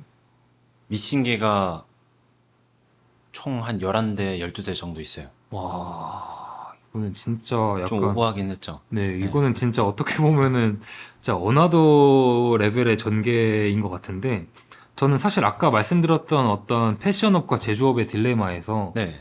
주변한테 어떻게 설명을 하냐면은 저도 약간 성주님처럼 되게 근본 있는 접근은 아니지만 티셔츠를 뭐 어느 정도 팔아 제꼈던 입장으로서 약간 기능성 의류를 만들거나 패션 브랜드를 만들고 싶어 하는 분들이 저한테 약간 이거 어떻게 하면 돼요? 라는 질문을 받을 때가 있어요. 제가 전문가도 아닌데. 네. 그럼 제가 약간 답변을 드린 예시가 어떤 거냐면 약간 이게 생각하는 거랑 많이 다를 거다라는 얘기를 해줘요. 그러면서 약간 헤어 디자이너를 예시로 드는데 약간 헤어 디자이너 분들이 머리를 굉장히 잘 자르시면서 매출이 상승하면 약간 본능적으로 나와서 자신들의 매장을 차리시거든요.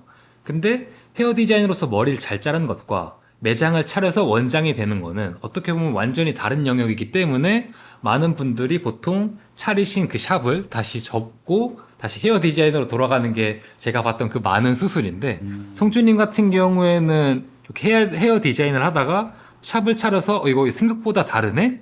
해서 헤어 디자이너로 돌아간 게 아니라 그 차린 샵에다가 2호점을 내거나 3호점을 내는 등 아예 끝장을 보겠다 약간 이런 전개로 제가 들려서 이게 약간 굉장히 매력적이고 좀 이색적으로 들리는데 어쨌든 이렇게 하게 된 경위는 시작하고 이끌어온 브랜드이기 때문에 어떻게든 2, 3년 안에 어떤 결과물을 도출해 내겠다 약간 이런 건가요? 근데 조심스럽게 여쭤보는 건데 어찌됐든 결국에는 그런 미션을 받게 돼서 생산 시설에 대한 제반을 마련하신 거잖아요. 네. 이것도 아까 말씀드렸던 것처럼 어떤 지원 사업 등이 조금 이루어졌을까요? 빚이죠. 어떻게 보면 대출 같은. 예. 정확합니다. 그러니까 저도 얼핏 알 것 같긴 한데 약간 조금 조심스러운데 네. 어느 정도 수준인지도 여쭤볼 수 있을까요? 빚이요? 빚이 한 1억하고 2억 중간입니다. 와, 잠깐만. 와. 죄송합니다. 근데 이게 제가 전 정말 무겁거든요, 이 빚이. 네. 근데 사업을 하다 보니까 주변에 사업하는 분들이 굉장히 많이 보이잖아요. 네. 저는 굉장히 귀여운 수준이더라고요. 그 말도 어떤 말인지 알 거는 같은데, 와, 저는 그러면, 와. 엄살을 부릴 필요가 없어요. 어떻게 보면 더 큰 치킨 게임을 하는 사람들을 보면서 아, 네. 나 정도는 아무것도 아니구나. 네. 그리고- 굉장히 상남자 스타일이신데. 이게 제가 좀 안심하고 할 수 있는 이유가 아직까지 뭐 이 정도 빚 같은 경우에는 2, 3년이면 갚을 수 있다는 자신이 있고 또 네. 결국에는 브랜드를 하든 공방을 하든 네. 다 제 손에서 탄생될 거기 때문에 네. 제 손만 안 망가진다면은 전 다시 재기할 수 있거든요. 언제든지 이 일을 전개해 나갈 수 있다라는 네. 자신과 확신이 있기 때문에 네. 이런 리스크도 질 수 있었다 이런 네. 거군요. 멋있다. 그러면은 약간 그거에 대한 이야기를 좀 연장선상으로 이어가기 이전에 네. 이 러스티 호미스가 어쨌든 제주에서 농부들을 위한 워크웨어 브랜드로 자리를 잡아가는 과정에서 이 브랜딩을 하는 과정에서 농업 그리고 어떤 지역, 로컬 네. 이러한 색채들을 브랜딩하는 과정에서 많이 차용을 하셨잖아요. 네. 제가 이렇게 사전에 이렇게 간략하게 들은 바에 따르면은 이런 로컬 이미지를 브랜딩에 필수적으로 요소를 시키면서도 약간 제주에서 어떻게 보면 그 모태가 될 수 있는 어떤 패션이라는 카테고리를 접목시키는 거는 다소 무모할 수도 있다라는 얘기도 하셨다고 제가 들었거든요. 조금 더 이런 얘기에 대해서 어떤 말씀인지 제가 조금 더 들어볼 수 있을까요? 제가 관심이 좀 많은 영역이라 가지고. 우선 네. 저를 밖에다 설명을 할 때는 네. 저는 작업복을 만든다고 하지 패션 브랜드라고 절대 설명 안 해요. 왜냐면 저는 그 이유는 이게 패션이라는 게 사실 네. 요새도 뭐 말이 많잖아요. 하이엔드 아니면 패션 아니다 뭐 그런 말도 있고 네. 도메스틱은 패션이 아니다. 도메스틱은 망했다. 이런 말도 있는데 그만큼 사람들 대중한테 다가가는 그 패션이라는 용어가 굉장히 좀 위험하다고 생각을 합니다. 패션은 사실 어원으로 보면은 유행이라는 뜻이잖아요. 그래서 그 유행을 계속해서 따라가야 되고 시즌별로 뽑아야 되고 지금 사람들이 뭘 좋아하는지 심리적으로 파악해야 되고 하나의 사조라고 생각을 하고 있어요. 네네네. 의복 사조죠. 그래서 저는 그런 거 따라갈 자신도 없고 그리고 지금 제주도 안에서 로컬 브랜드들이 좀 있어요. 제가 로컬 브랜드들. 친한 분들이 좀 있는데 어디가 있을까요? 저기 천연염색을 하시는 분들도 계시고 진짜 자기가 하나의 작가처럼 이렇게 의류를 만들어서 판매하시는 분들이 계신데 그분들은 본인들이 제주랑 패션을 이렇게 융합했다고 하지만 사실 제가 봤을 땐 그건 패션이 아니라 저는 하나의 문화라고 생각을 하거든요. 문화고 장르고 그분들이 하나의 그 컨텐츠를 만들어서 판매를 하는 거라고 생각을 해요. 천연염색 하시는 분 같은 경우에는 뭐지? 하나의 휴양 이미지를 좀 더 살리고 싶어 하시거든요. 그래서 저는 이거를 그 이미지에서 나오는 좀 휴양 문화라고 해야 될까요? 이 용어를 어떻게 정리할지 모르겠지만 그런 거라고 생각을 해요. 패션처럼 막 여러 사람들한테 이거 입으면은 너 정말 힙쟁이가 될 수 있어. 뭐 이런 게 아니라 이거 여기서밖에 안 팔고 이거 입으면은 넌 정말 여기서 많은 힐링을 겪을 수 있을 거라고 내가 정말 장담을 할게. 이렇게 판매를 하는 거예요, 그분은. 그래서 제가 생각하는 건 그거죠. 제주도에서 제주랑 패션을 엮는 것보다는 그냥 제주도 안에서 너가 어떠한 경험을 하게끔 내가 도와줄 거야 라는 그런 브랜드를 그냥 이 옷을 통해서 판매를 하는 거죠. 근데 아닌 브랜드들이 좀 있어요, 제주도에. 혹시 뭐 여쭤봐도 될까요? 꼭 그렇게 네. 브랜드 명을 언급하지 않더라도 어떠한 갈래나 결을 보고 그러한 생각을 하시는지. 그냥 프린팅 티만 파는데 제주 패션.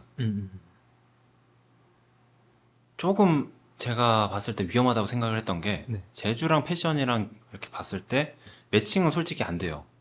패션을 생각했을 때는 당연히 제가 봤을 때는 서울이고 뭐 그나마 좀 사람들이 있는 곳 통해서 여기에서의 그 패션이 좀 발생될 수 있다고 생각을 한 거는 저의 좀 오만한 그런 생각이 있긴 한데 근데 제주도에서 그렇게 자기들이 우리는 제주 패션 브랜드입니다. 제주 패션 기업입니다. 해버리면은 자기는 그 기업이 대표하는 게 될 수가 있어요. 그 제주의 패션을? 예.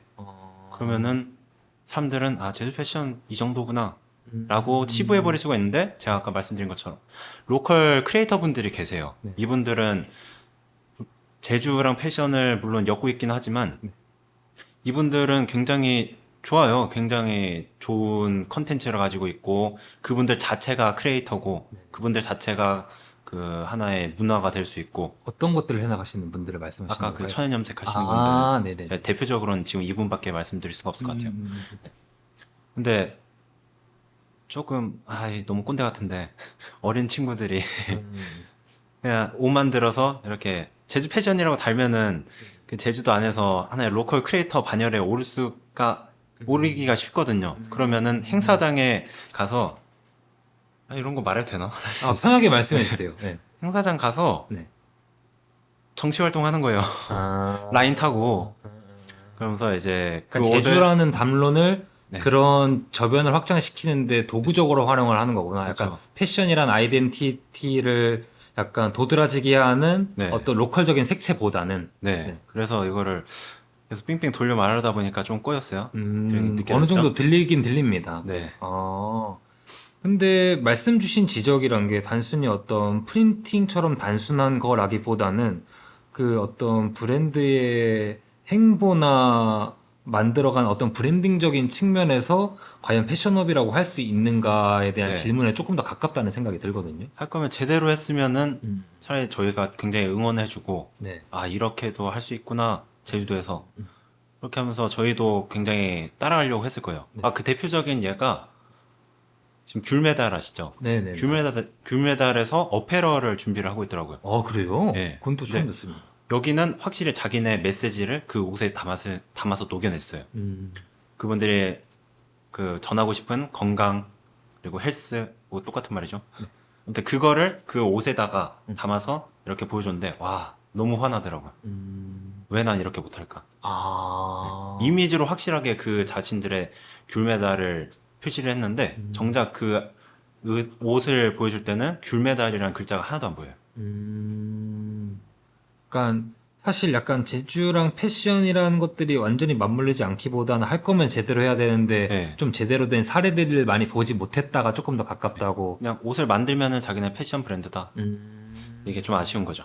그러면 성주님께서 약간 패션이 아니라 작업복을 만든다고 한 그 이유에 대해서는 이 패션이라는 카테고리가 가질 수 있는 어떤 신미성적인 측면보다는 말 그대로 기능과 유틸에 조금 더 초점을 맞춘 웨어를 만들기 때문에 그런 식으로 PR을 하는 거예요. 거기에 문화까지. 문화까지. 네.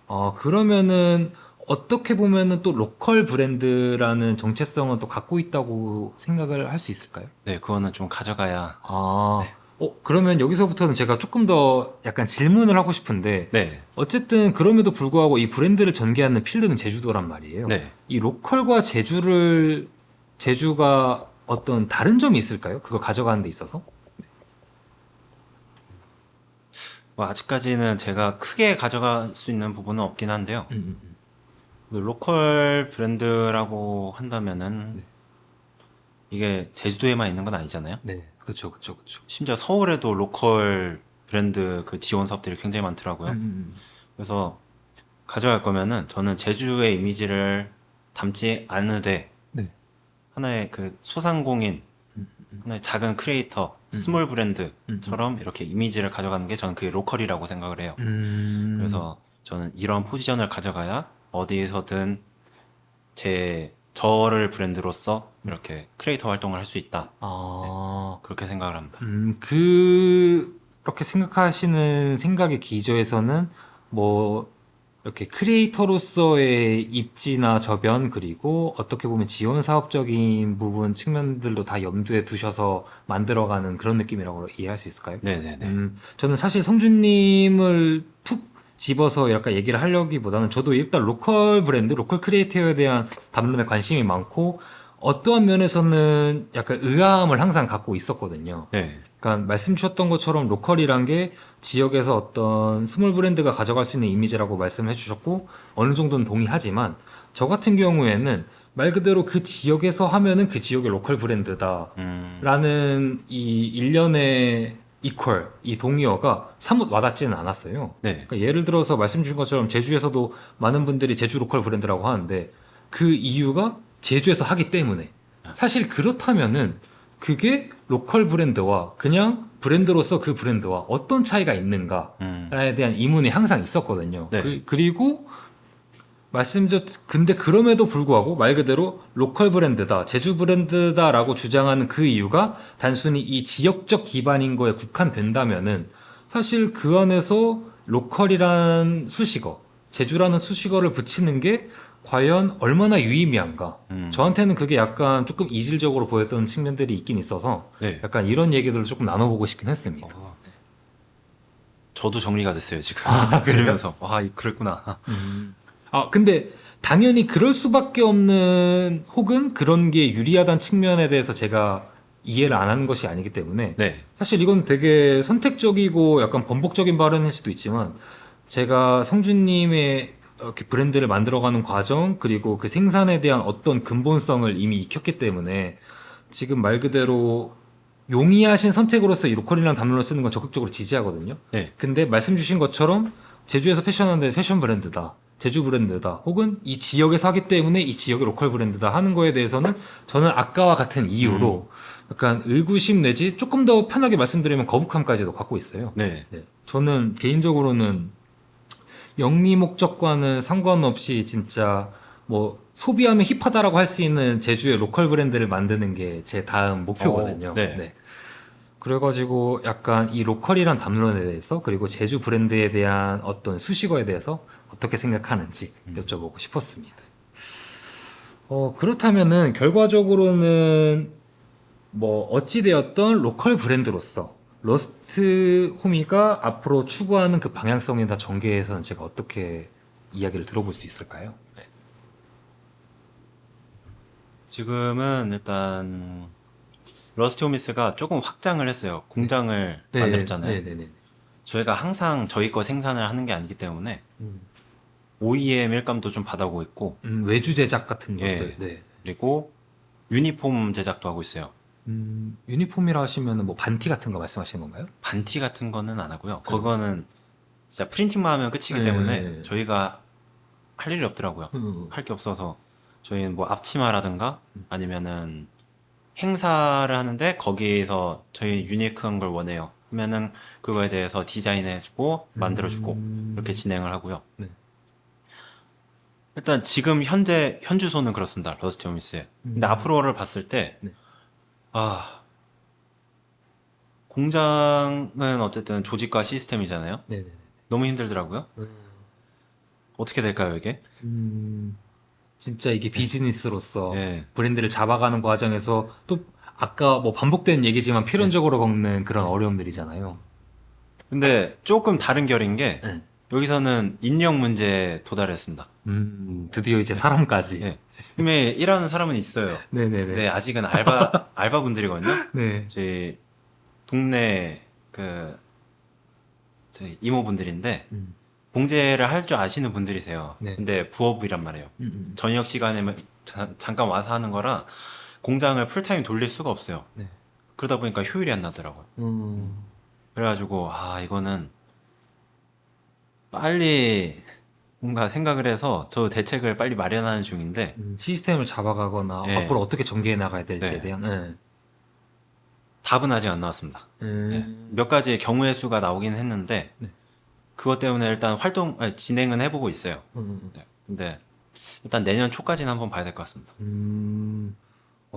근데 저희가 어쨌든 그런 리스키함을 떠안고도 계속하는 이유에 대해서 답변 주셨던 거는 네. 손만 했으면 언제든지 공방으로 회귀하고 네. 무언가를 만들 수 있는 자신이 있고 실질적으로 그런 여건이 있어서 이러한 것들에서 과감하게 이게 리스크 테이킹을 할 수 있다는 말씀을 주신 거잖아요. 네. 그럼 거기서 더 나아가서 결국 어쨌든 그럼에도 불구하고 이 굴곡을 계속 겪어나가고 계신 거란 말이죠. 네. 그럼에도 불구하고 공방으로서 작업자로서 미싱을 하는 사람으로서 이러한 일들을 이어가고 있는 어떤 성준님만의 어떤 의의나 네. 어떤 효용이 있을지 그럼에도 불구하고가 약간 저희 팟캐스트에서 핵심적으로 다루는 담론이잖아요. 네. 그럼에도 불구하고 이걸 지속하는 이유, 이걸 계속 해나가려는 그런 이유, 네. 본인한테 어떤 의의를 갖고 있는가 이런 얘기도 약간 마무리되는 시점에서 해주시면 좋을 것 같습니다. 이게 제가 사실 이런 제 일대기들 얘기하는 그런 과정들을 네. 몇 번 했었거든요. 음. 그리고 그걸 몇 번 하기 전에 네. 이미 한번 리포트를 적었었어요. 네. 그래가지고 조금 과거 이야기 같은 경우에는 계속 나오는 건데 네. 그러다 보니까 이게 그냥 제가 되어버린 것 같아요. 워크웨어를 만드는 네. 작가 네. 그런 포지션을 저는 놓기가 굉장히 힘들어졌어요. 뭐 러스티 호미스야 이렇게 하면 너무 애정 없는 것 같은데 뭐 안 되면은 안 될 것 같으면은 제가 포기해버릴 수는 있어요. 근데 베톤 캐빈 같은 경우에는 저의 시작이기도 했고 그리고 제가 어쨌든 뭔가를 시작하는 데 있어서 가장 먼저 한 것들 생산이라든지 영업도 하고 크리에이터로서 활동도 하고 그걸 모든 거를 제일 처음 겪었던 그런 아이덴티티이기 때문에 네네네. 제가 이거를 놓기가 굉장히 힘들 것 같다. 그렇기 때문에 제가 손을 쓸 수 있는 한은 계속 그 베톤 캐빈 공방으로서 심지어 사업을 안 하더라도 취미로서도 이렇게 진행을 할 것 같다라는 생각입니다. 그러니까 결국 이러한 워크웨어와 공방으로서의 작업자로서의 어떤 성준님이 자신이 되어버렸다라는 얘기가 곧 네. 이게 어떤 본인의 삶에서의 라이프 스타일이 되어버렸다라는 얘기랑 일맥이상통하는 것 같은데 네. 그러한 거는 어쨌든 결과적으로는 영리와도 무관하게 그 행위, 그러니까 이 일을 작업자로서 어떻게 정립된 이거와 이 작업을 해나가는 것들이 본인한테 어떤 살아있음이나 생동감이나 어떤 그런 효용을 주고 있다는 이야기잖아요. 네.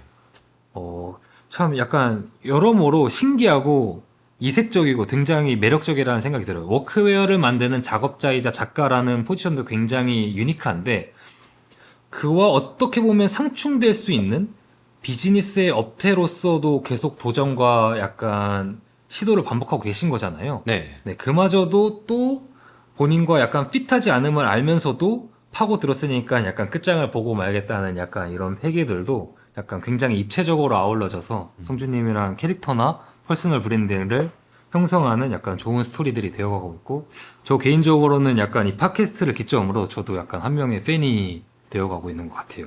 팔로우 해주셨나요? 네, 로스티 호미스는 팔로우 했습니다. 아, 그래요? 네, 알겠습니다. 베톤 케빈은 모르겠는데 일단 할게요. 알겠습니다. 오케이. 어찌됐든 지금 이야기들을 저희가 나눌 수 있는 이야기들은 많이 나눠봤는데 네. 어떻게 조금 이야기 나눠보면서 팟캐스트 게스트로 참여하시면서 어떠셨는지. 네. 사실 제가 마지막 질문들 같은 경우에 제주랑 패션이랑 관련해서 이렇게 생각을 해봤을 때 저는 사실 생각을 그렇게 하고 싶지 않거든요. 저는 패션 브랜드도 아니고 네. 그냥 제가 아이디어 나오면은 제가 입고 싶은 거 있으면은 만들어서 올린 다음에 사람들 원하는 사람들 있으면은 팔고 네, 딱 그 정도였는데 그 부분에 대해서 조금 부정적인 것도 있죠. 패션이라는 그 용어에 대해서.